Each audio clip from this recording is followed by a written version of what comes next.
Você fez teologia? Junto com isso. Junto com isso? Eu fazia direito e eu fazia teologia. Ai, gente, é assim, ó. Eu não sei se as pessoas têm a mesma visão que eu. Não sei se as pessoas, hoje, essa geração, tem a mesma criação que a nossa geração teve. Sim. Que é de você ser a perpetuidade da sua família. Então, lá no interior, normalmente o filho do dono da padaria ia tocar a padaria do pai. O filho do dono disso ia tocar... O meu pai tinha sido padre, era pastor. E eu vivia naquela incógnita, para onde eu vou? Será que eu viro pastora? Será que eu sigo que ele, né? E em contrapartida, o resto da minha família era da área da saúde. E aí, até nisso, eu não conseguia me decidir. Será que eu faço medicina? Será que eu faço direito? Será que eu vou ser pastor? Mas seu pai era padre. Isso. E aí ele largou. Largou. E aí virou pastor. Aí virou pastor. Isso. E hoje ele não é nada. Mas você segue uma vida mais cristã. Isso. Dentro do cristianismo. Exato. E aí, naquele momento, eu falei assim, na dúvida, quer saber? Vou nos dois. Então, eu fazia direito e fazia uma faculdade técnica na FATEC. Faculdade de teologia. A faculdade técnica, né? Então, durava só 2 anos. Pra virar pastora, quem sabe? E também porque eu era muito curiosa. Eu queria... É legal esse negócio da curiosidade. Cara, eu era muito curiosa. E quando você tá no direito, você tem aquela questão de realmente procurar racionalizar as coisas. Então, assim, eu tava racionalizando. E religião não tem muito a ver com racionalidade, tem mais a ver com fé. E fé nem sempre envolve racionalidade, né? Fé é firme fundamento das coisas que não se vê. Como é que eu vou fundamentar em algo que eu não vejo, né? Então, assim, começa toda essa discussão, papapá. E eu era muito curiosa, falei assim, vou fazer teologia também, pra, né, diminuir as minhas dúvidas, aí que eu ficava com mais dúvida. Aí que, né? Então, assim, eu sou uma eterna curiosa. Então, naquele momento, eu fiz os 2 cursos, mas logo que eu terminei teologia, eu falei, não vou ser pastora, não é isso.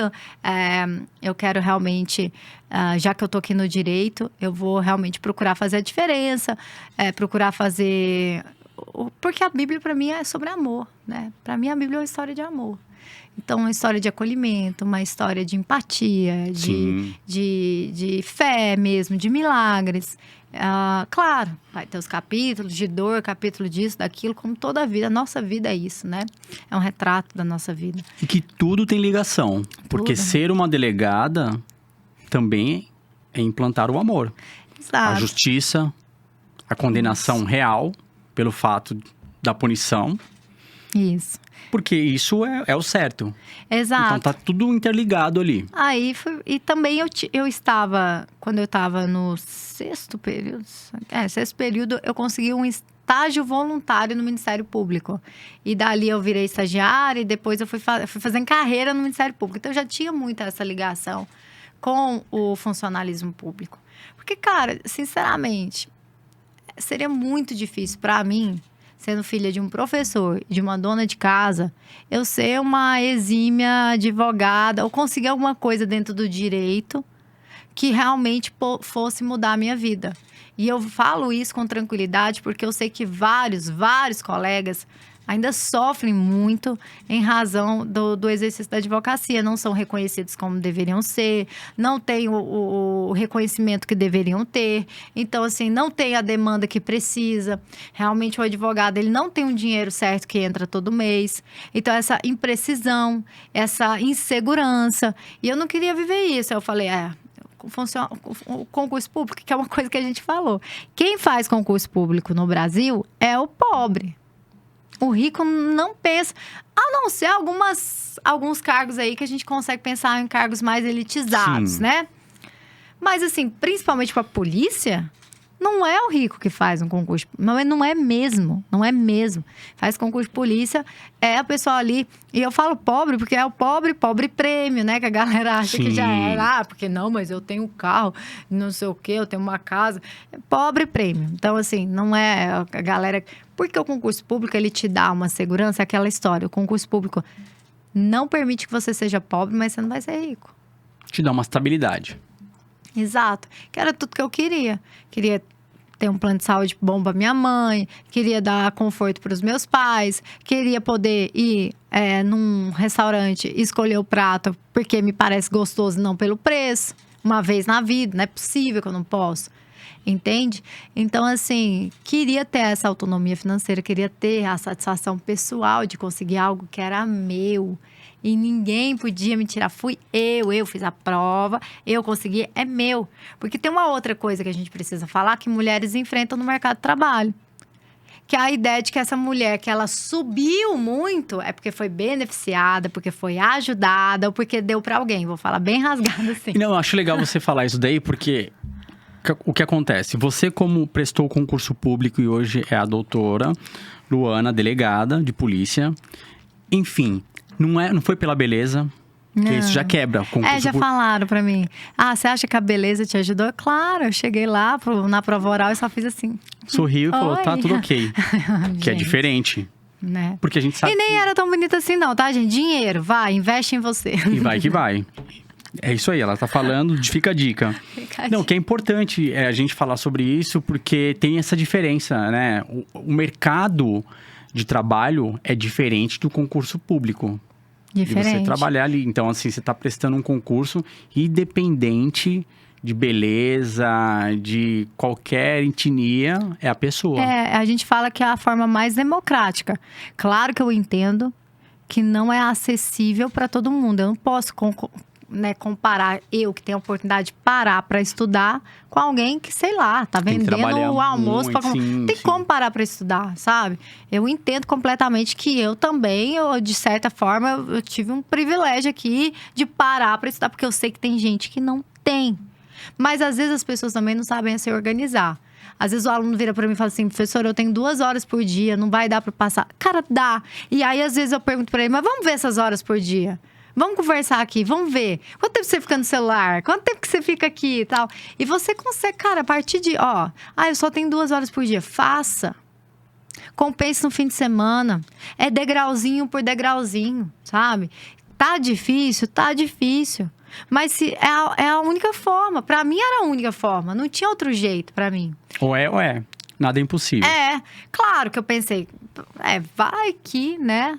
Tudo conspira pra eu não conseguir. Porque na minha vida, tudo foi eu tomando fumo. Eu tomei fumo nas primeiras coisas. Primeiro vestibular, tudo foi reprovando. Mas seu pai é professor. Isso. E aí, como é que é essa questão da educação? Porque pai professor fica em cima. Chato pra caramba. E validou. Ele era chato pra caramba, exatamente. E por isso validou a família. Você tem... Isso. Sua irmã é... Médica. Médica. Isso. Seu irmão? Médico. Você? Delegada. Eu tenho São uma irmã 3. mais velha que é enfermeira. Enfermeira. Aí, ó. Aí seu pai tá feliz. Missão cumprida. Pai e mãe fizeram tudo na vida, ralaram pra caramba. Não tem bens, porque o que conseguia vendia pra pagar. Faculdade, lá em casa, eu e minha irmã mais velha fomos que fizeram universidade pública aqui no Brasil. Então, assim, o resto, muita luta, sustentando meus irmãos fora, enfim. O maior orgulho da vida deles. Então, eu fico muito feliz. E eu falo muito sobre isso. Sobre o quanto a gente tem que procurar motivação nos lugares certos. Naquilo que te realmente move. Quem é que faz você se mover, acordar todo dia? Por que você está fazendo? Ao mesmo tempo que uma coisa que você falou que foi muito real. Cara, era só dizer pra mim que não dava, que eu não ia conseguir. Eu transformava aquele ódio, o pior momento da minha vida, eu sempre transformei em combustível para conseguir. Eu falo isso pros meus alunos. Toda desculpa que você usa para não estudar, alguém usa a mesma desculpa para estudar mais. Professor, hoje eu não vou estudar porque eu quero ficar com meu filho. Tem alguém estudando mais porque quer dar uma qualidade de vida pro filho. Hoje eu não vou estudar porque, sei lá, eu tô muito cansado, porque eu trabalhei demais essa semana. Cara, hoje eu vou estudar pra caramba, porque eu não quero mais ter esse trabalho que me consome. Então, toda desculpa que você dá, com exceto de doença e morte, as pessoas vão utilizar para estudar mais. Então, assim, eu falo que eu tive um namorado muito tóxico, até viralizou no TikTok, 9 milhões de visualizações. Meu Deus. Descobriram o namorado tóxico. 9 milhões de pessoas descobriram. Que ele Cara, ele, assim, por mais que o vídeo viralizou com as piores coisas que eu já passei no relacionamento, no final tem que agradecer a ele, porque o combustível que ele me dava era diário. O cara era policial e ele virava pra mim assim, não, você não vai ser policial. Você não tem cara de polícia. Eu falo um pouquinho diferente com você, você começa a chorar. Quando o preso falar com você, você vai chorar. Eu acho que a sua mão é muito pequena. Minha mão é realmente pequena. Eu acho que você não vai conseguir carregar uma arma.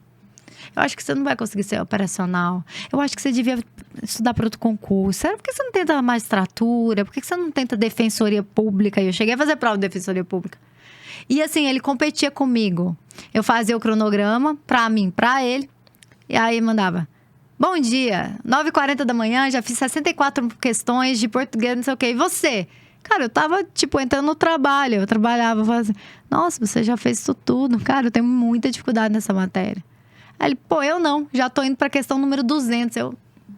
Parabéns. Nossa, que legal. E assim... E era uma competição comigo o tempo todo, me infernizando e falando que eu não ia conseguir. E é a frase que viralizou, né? Que as pessoas... Eu falo, as pessoas acham que a gente fala as coisas pra viralizar. E quando eu falo que acontece. Quando acabou a prova da PC Ceará, que foi a minha primeira aprovação como delegado, foi no Ceará. Eu achei... né? Síndrome de impostor. Achei que estava o quê? Reprovada. Aí ele me ligou e falou assim, e aí, como foi na prova? Acho que passei, acho que fiz e aconteceu. Eu falei, pô, que legal, nossa, não sei o quê, pá. E você? Eu falei, não, cara, eu acho que pra mim não vai dar, não. Aí ele, nossa, já é o que... já era, eu acho que a minha 9ª reprovação. Eu reprovei 11 vezes. Nossa, já é a 9ª vez que você reprova, né? Você tem que parar pra pensar o que você vai fazer. O que você vai fazer se você não conseguir ser delegada? E aí eu falo, né? Essa resposta a gente não vai saber, porque eu passei e ele não, inclusive. Mas assim, eu sempre usei esses momentos. Eu vejo, tipo assim, a aluna manda pra mim, juro pra você, meu relacionamento acabou, eu tô arrasada, pelo amor de Deus, não consigo estudar. Combustível. Cara, a Virgínia e o Zé Felipe terminaram. Em 8 horas ela tava fazendo live da WePink, meu filho. Então, assim, ó. Ripa. Bora, filha. Vida que segue. Vida que segue. Pega Next. esse momento, pega essa sua dor e transforma em combustível pra tudo nessa vida. Porque a dor, ou ela te leva pra baixo, você vai entrar em uma depressão e é ferrado. Então, assim, você tem que ter um suporte psicológico. Eu não tinha na época. Eu juro pra você, o meu suporte psicológico era ir pra igreja. Entende? A fé... Isso. E o combustível de falar, sou eu, mas eu. Vou pra igreja, vou chorar aqui, eu chorava horas e horas. E mais, pegava aquilo ali e falava assim, eu não consigo? Agora segura. Agora você vai ver o que vai acontecer. Então faça isso em tudo na sua vida.